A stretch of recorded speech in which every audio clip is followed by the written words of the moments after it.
Hello everyone, welcome to Sanmarga classes. ಪರಮಾಣುವಿನ ರಚನೆ ಪಾಠದ ಮುಖ್ಯ ಪ್ರಶ್ನೆ 4. ಕೆಳಗಿನ ಪ್ರಶ್ನೆಗಳಿಗೆ ಉತ್ತರಿಸಿ. 49ನೇ ಪ್ರಶ್ನೆ ಸಂಖ್ಯೆ. ಕೆಳಗೆ ನೀಡಲಾದ ಕೋಷ್ಟಕದಲ್ಲಿನ ಮಾದರಿಗಳಲ್ಲಿ ಪ್ರೋಟಾನ್ಗಳು, ನ್ಯೂಟ್ರಾನ್ಗಳು ಮತ್ತು ಇಲೆಕ್ಟ್ರಾನ್ಗಳ ಸಂಖ್ಯೆಯ ಆಧಾರದ ಮೇಲೆ ಎ ಕ್ಯಾಟಯಾನ್, ಬಿ ಐಸೋಬಾರ್ನ ಜೋಡಿ, ಸಿ ಸಮಸ್ಥಾನಿಗಳ ಜೋಡಿಗಳನ್ನು ಗುರುತಿಸಿ. ಸರಿ, ಹಾಗಿದ್ರೆ ಈಗ ಇಲ್ಲಿ ಕೋಷ್ಟಕವನ್ನ ಕೊಟ್ಟಿದ್ದಾರೆ. ಎ ಬಿ ಸಿ ಡಿ ಅನ್ನುವಂತಹ ಮಾದರಿಗಳು, ಅವುಗಳ ಪ್ರೋಟಾನ್ಗಳ ಸಂಖ್ಯೆ, ನ್ಯೂಟ್ರಾನ್ಗಳ ಸಂಖ್ಯೆ, ಇಲೆಕ್ಟ್ರಾನ್ಗಳ ಸಂಖ್ಯೆಯನ್ನ ಕೊಟ್ಟಿದ್ದಾರೆ. ಇದರ ಆಧಾರದ ಮೇಲೆ ನಾವು ಧನ ಅಯಾನ್ ಅನ್ನ, ಕ್ಯಾಟಯಾನ್ ಅನ್ನ ಮೊದಲು ನೋಡೋಣ. ಸರಿ, ಹಾಗಿದ್ರೆ ಕ್ಯಾಟಯಾನ್ ಧನ ಅಯಾನ್ ಅಂದ್ರೆ ಏನು? ಯಾವುದಕ್ಕೆ ಚಾರ್ಜ್, ಯಾವುದರ ವಿದ್ಯುದಾವೇಶ ಪ್ಲಸ್ ಇರುತ್ತೆ, ಧನವಾಗಿರುತ್ತೆ, ಅದನ್ನ ಧನ ಅಯಾನ್ ಅಂತ ಕರಿತೀವಿ. ಅದರ ಅರ್ಥ ಏನು? ಅದರಲ್ಲಿ ಪ್ರೋಟಾನ್ಗಳ ಸಂಖ್ಯೆ ಜಾಸ್ತಿ ಇರುತ್ತೆ, ಇಲೆಕ್ಟ್ರಾನ್ಗಳ ಸಂಖ್ಯೆ ಜಾಸ್ತಿ ಇರುತ್ತೆ. ನೋಡ್ರಿ, ಪಾಸಿಟಿವ್ ಚಾರ್ಜ್ ಜಾಸ್ತಿ ಇದೆ ಅಂದ್ರೆ ಯಾವ್ದು ಜಾಸ್ತಿ ಇರಬೇಕಾಯ್ತು?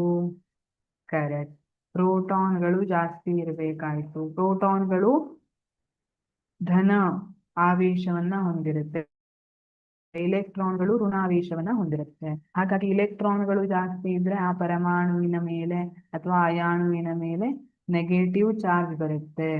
ಪ್ರೋಟಾನ್ಗಳು ಜಾಸ್ತಿ ಇದ್ರೆ ಅಯಾನಿನ ಮೇಲೆ ಪಾಸಿಟಿವ್ ಚಾರ್ಜ್ ಬರುತ್ತೆ. ಈಗ ನಮಗೆ ಧನ ಅಯಾನ್ ಅನ್ನ ಕೇಳಿದ್ದಾರೆ, ಹಾಗಾಗಿ ಯಾವುದರ ಸಂಖ್ಯೆ ಜಾಸ್ತಿ ಇರಬೇಕು?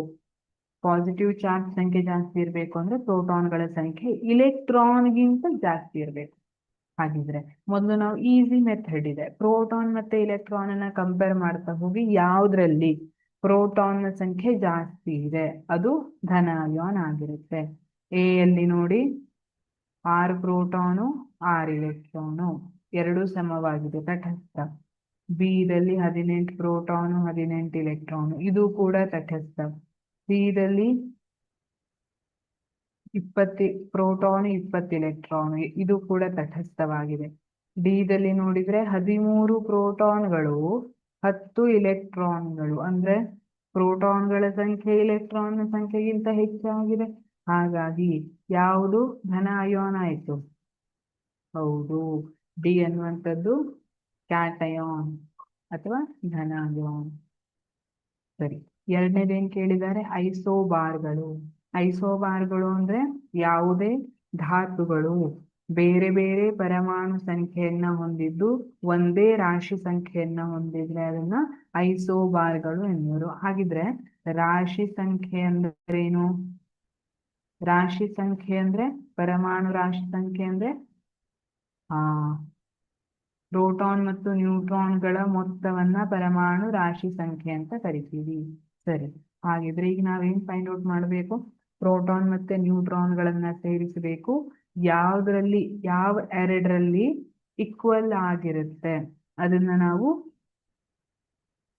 ಐಸೋಬಾರ್ಗಳು ಅಂತ ಹೇಳ್ಬೋದು. ನೋಡೋಣ, 6 + 6. ಓಕೆ, ಫಸ್ಟ್ ಕೇಸಿಂದ ಮಾಡ್ತಾ ಬರೋಣ.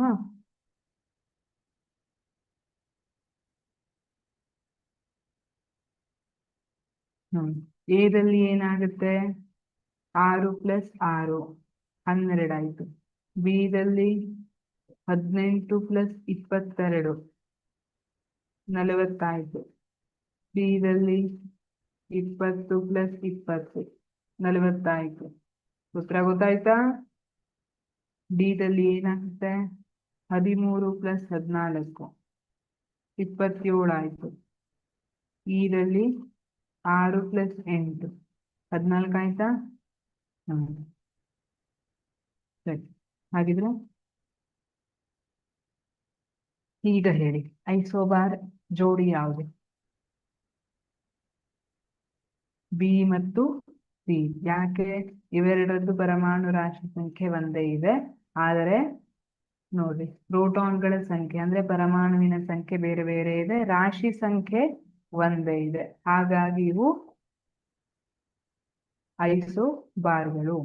ಸರಿ, ಇನ್ನೊಂದು ಕ್ವಶನ್ ಅನ್ನ ಕೇಳಿದ್ದಾರೆ, ಐಸೋಟೋಪ್ಗಳು ಯಾವ್ಯಾವುದು ಅಂತ. ಐಸೋಟೋಪ್ ಅಂದ್ರೆ ಪರಮಾಣು ಸಂಖ್ಯೆ ಒಂದೇ ಇರಬೇಕು, ರಾಶಿ ಸಂಖ್ಯೆ ಬೇರೆ ಇರಬೇಕು.